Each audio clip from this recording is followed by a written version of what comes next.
Assalamualaikum warahmatullahi wabarakatuh. Perkenalkan, nama saya Namir Alamri dengan NIM 201111032. Video ini dibuat untuk memenuhi tugas usul fikih.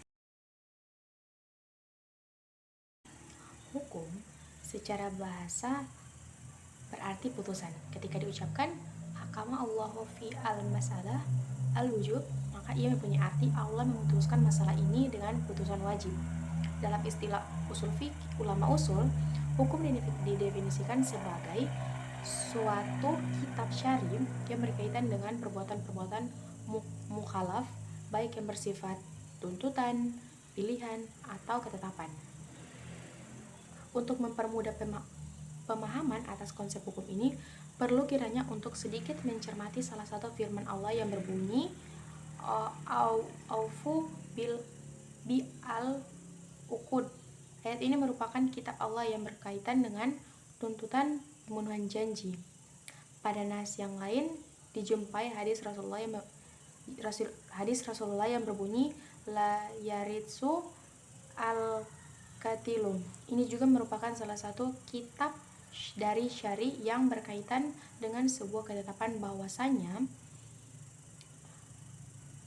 bahwasanya seorang pembunuh tidak diperkenankan mendapat warisan. Dengan demikian, nas yang muncul dari syari yang berupa tuntutan, pilihan maupun ketetapan dalam istilah ulama usul fikih disebut sebagai sebuah hukum. Selanjutnya, hakim. Secara hakikat, hakim adalah Allah Subhanahu wa taala. Semata, tidak ada yang lain. Para utusan Allah hanya sekedar menyampaikan risalah dan hukum-hukumnya saja. Mereka semua tidak menciptakan atau menetapkan hukum, sementara para mujtahid cuma sekedar menyingkap tabir-tabir hukum. Mereka juga bukan penciptaan hukum syariat. Sekalipun secara adat mereka juga terkadang disebut hakim. Dalam masalah hakim ini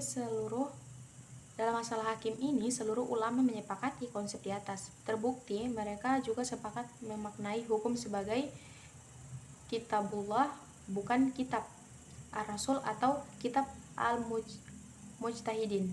Perbedaan ulama dalam hal ini hanya berkisar tentang hukum Allah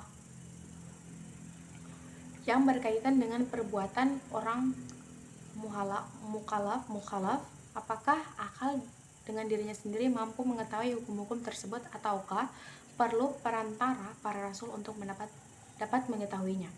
Terkait perbedaan ini, Abdul Wahab Khalaf membagi menjadi 3 kelompok.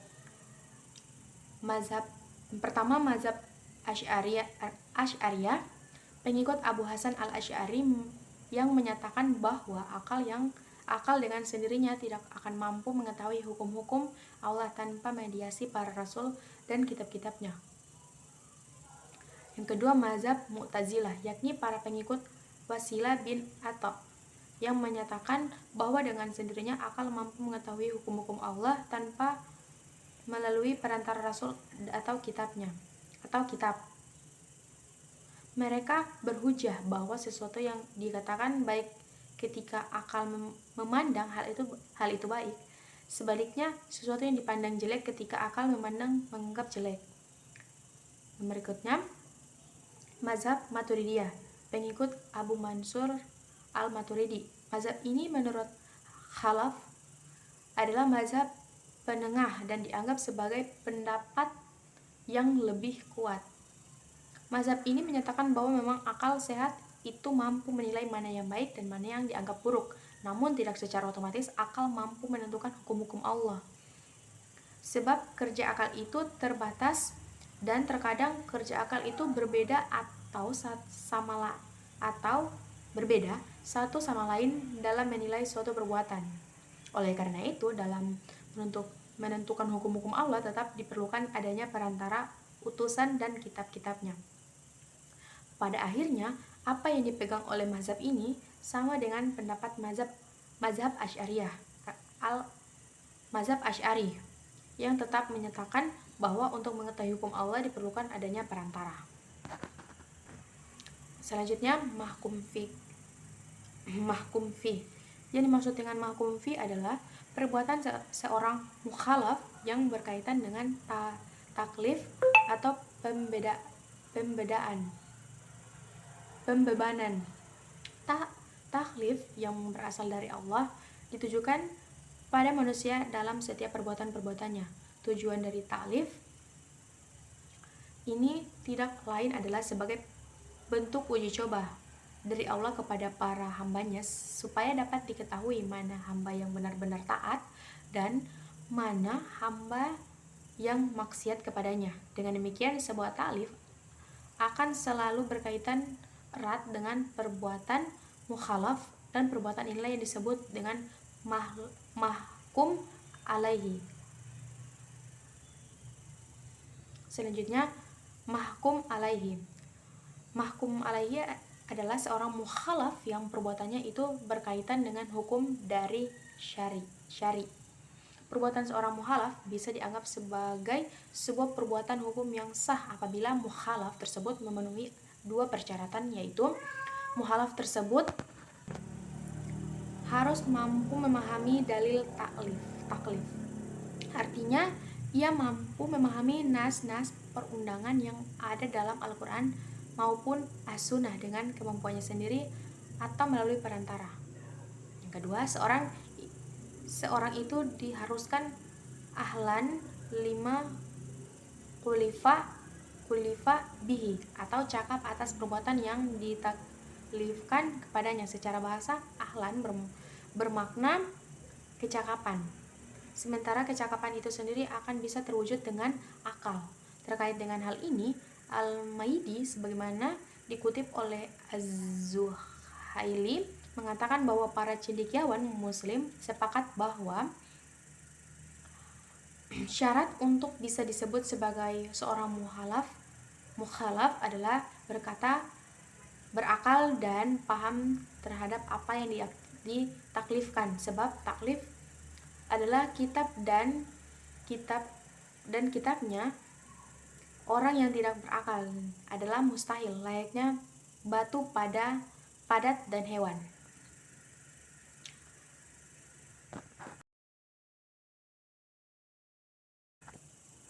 Selanjutnya, pengertian sumber hukum Islam. Menurut Kamus Umum Bahasa Indonesia, sumber adalah asal sesuatu. Pada hakikatnya, yang dimaksud dengan sumber hukum adalah tempat kita dapat menemukan atau menggali hukumnya. Sumber hukum Islam adalah asal atau tempat pengambilan hukum Islam. Sumber hukum Islam disebut juga dengan istilah dalil hukum Islam atau pokok hukum Islam atau dasar hukum Islam.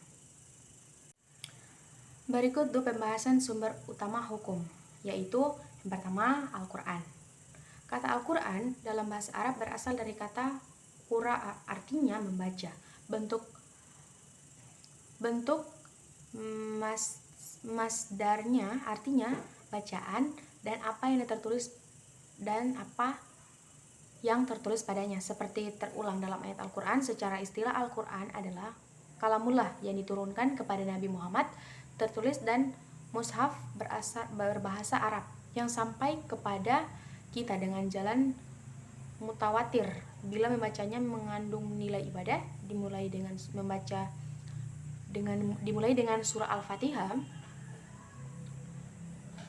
dan diakhiri dengan surat An-Nas.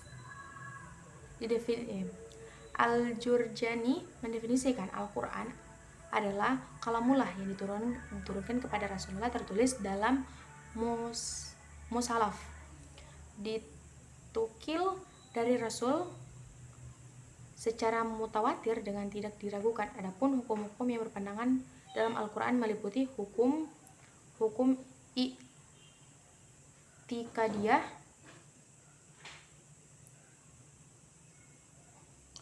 hukum-hukum amaliyah, hukum-hukum kulikiyah. Hal ini menunjukkan bahwa manusia memerlukan bimbingan lebih banyak dari Allah Subhanahu wa Ta'ala dalam hal beribadah dan pembinaan keluarganya. Banyak manusia yang menyekutukan Allah. Ini perlu diluruskan dan teguran. Sedangkan keluarga merupakan unsur terkecil dalam masyarakat dan akan memberi warna terhadap yang lainnya. Adapun dalam bidang-bidang lain yang Pengaturannya bersifat umum, memberi peluang kepada manusia untuk berpikir. Tentu ini sangat bermanfaat karena dengan pengaturan yang bersifat umum, itu Al-Quran dapat dipergunakan dalam berbagai lapisan masyarakat dan berbagai kasus dalam sepanjang zaman. Hukum Islam memberi peluang kepada masyarakat dan manusia untuk berubah, maju dan dinamis. Namun kemajuan dan kedinamisannya harus tetap dalam batas-batas prinsip umum Al-Quran. Prinsip umum itu adalah tauhidullah, persaudaraan, persatuan, dan keadilan. Yang kedua, as-sunnah. As-sunnah secara bahasa berarti yang dibiasakan atau cara yang terpuji. Sunnah lebih umum disebut hadis yang mempunyai beberapa arti, yaitu dekat, baru,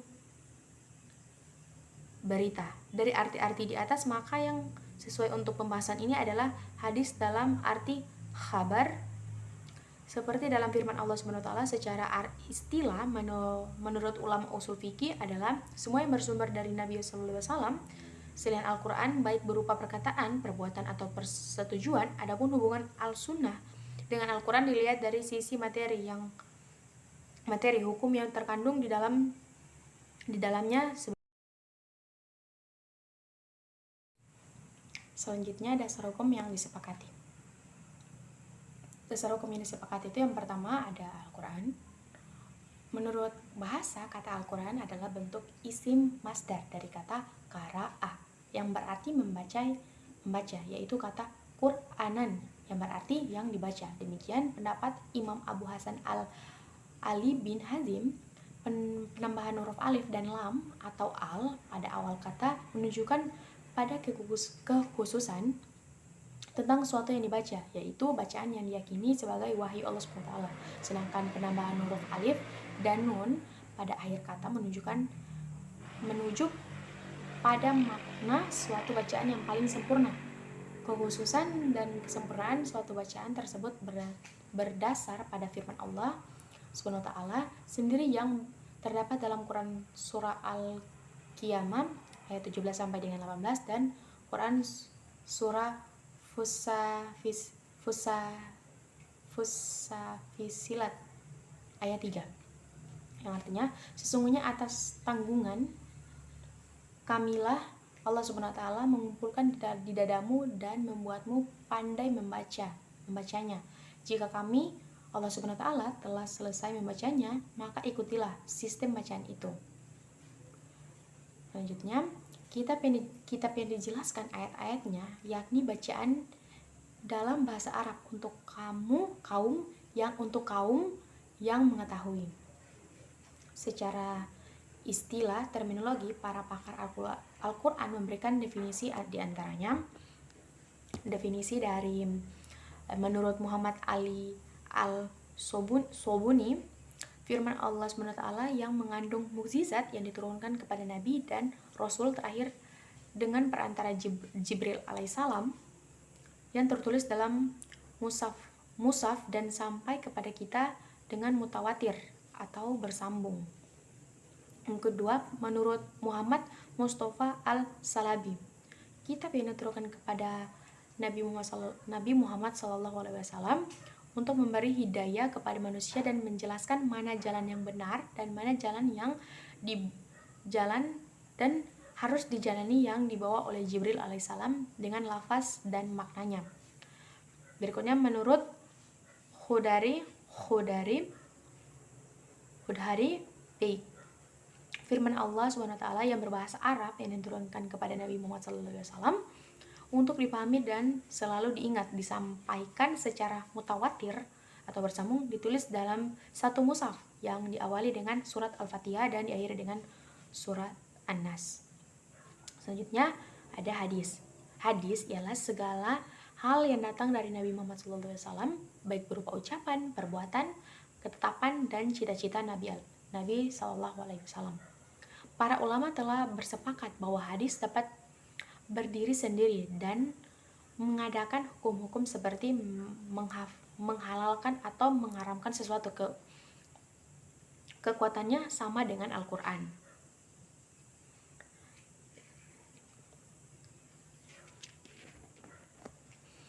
Selanjutnya ijma. Ijma adalah dalam pengertian bahasa memiliki dua arti. Pertama berupa tekad terhadap sesuatu. Pengertian kedua berarti kesepakatan.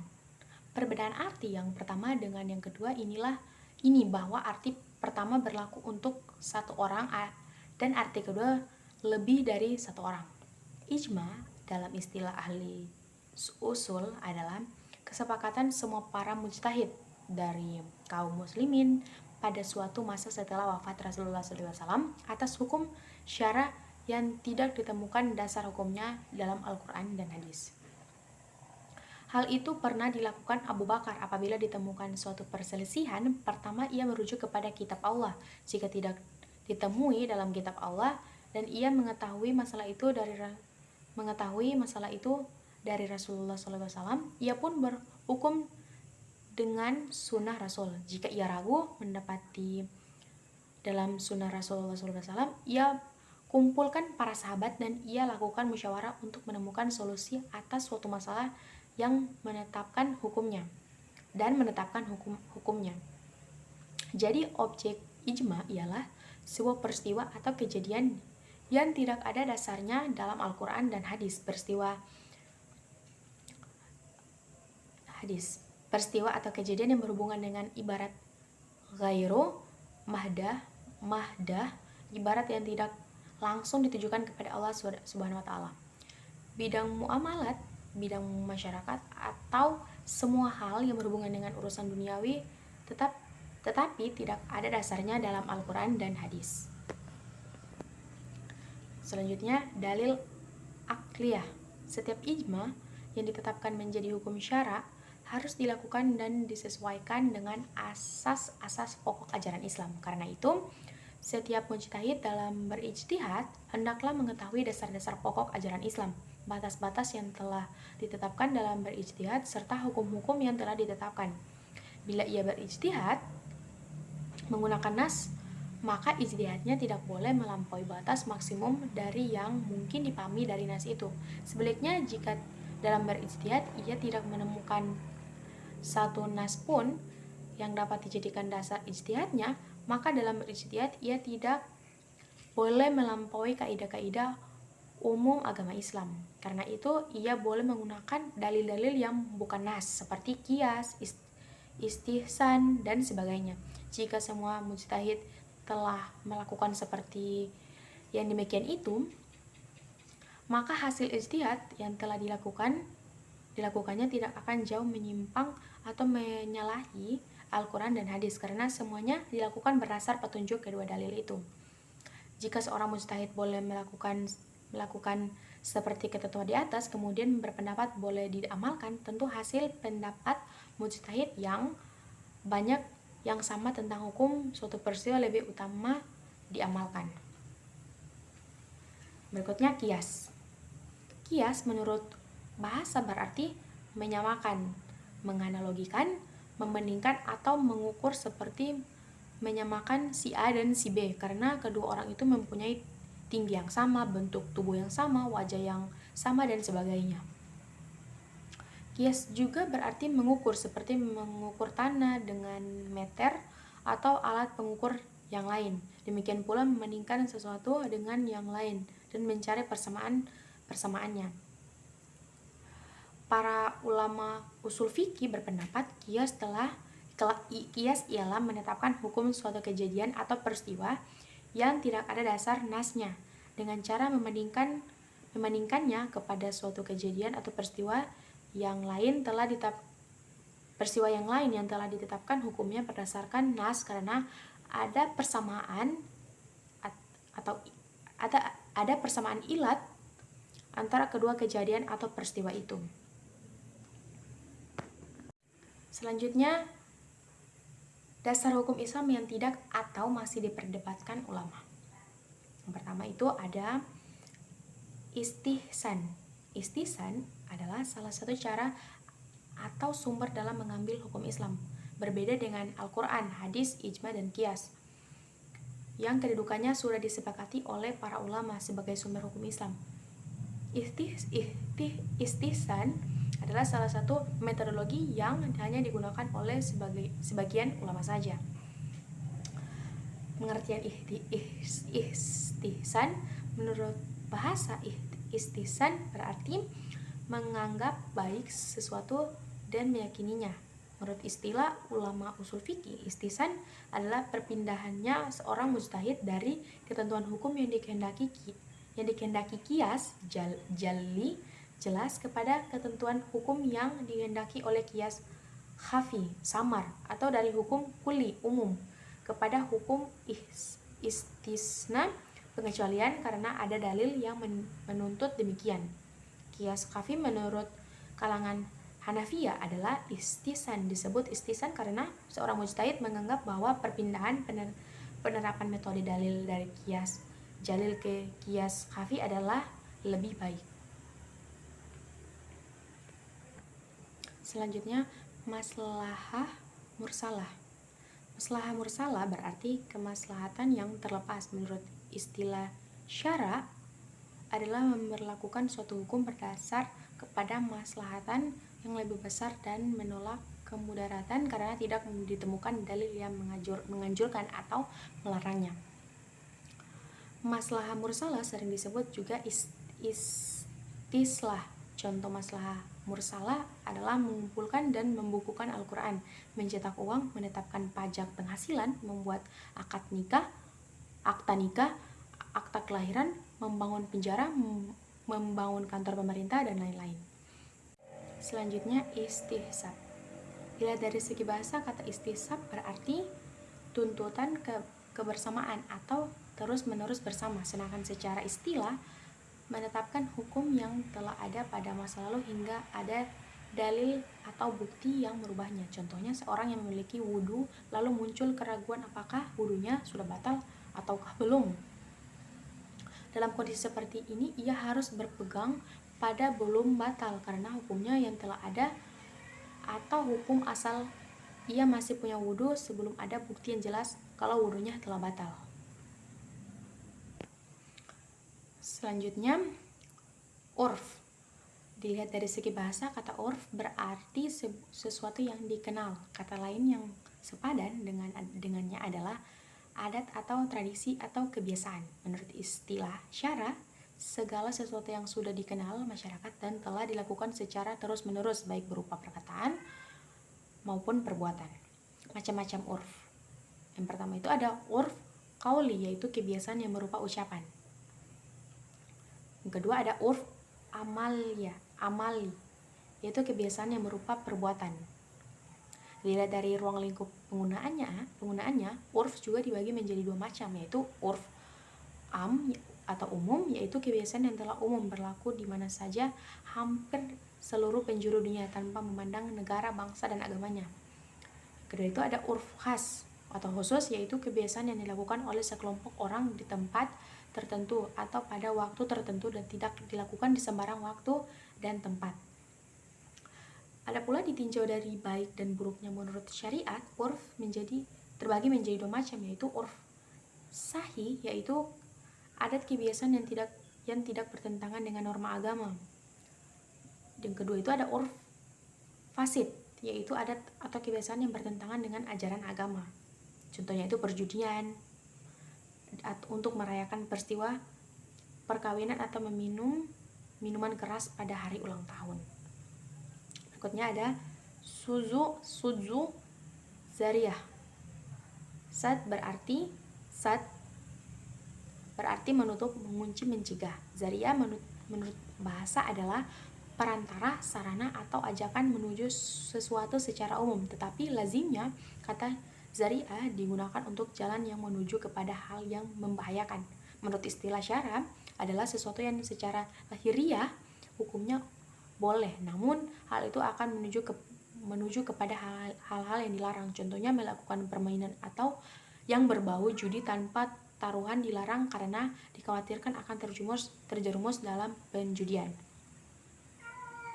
Berikutnya itu kaul al-sahbi. Berikutnya itu ada kaul al-sahabi. Maaf sebenarnya tadi salah. Kaul al-sahabi, yaitu pendapat para sahabat tentang hukum khusus sepeninggalan Rasulullah SAW. Contohnya kesepakatan para sahabat tentang bagian warisan untuk nenek seperenam. Pendapat Utsman bin Affan tentang gugurnya kewajiban sholat Jumat apabila bertepatan dengan hari raya. Pendapat Ibnu Abbas tentang tidak diterimanya kesaksian anak kecil. Berikutnya syar'u man qablana. Syar'u man qablana atau syariat umat sebelum kita adalah hukum-hukum yang disyariatkan Allah kepada umat sebelum Nabi Muhammad yang diturunkan melalui para nabinya, seperti ajaran Nabi Musa, Ibrahim, Isa, dan nabi-nabi lainnya.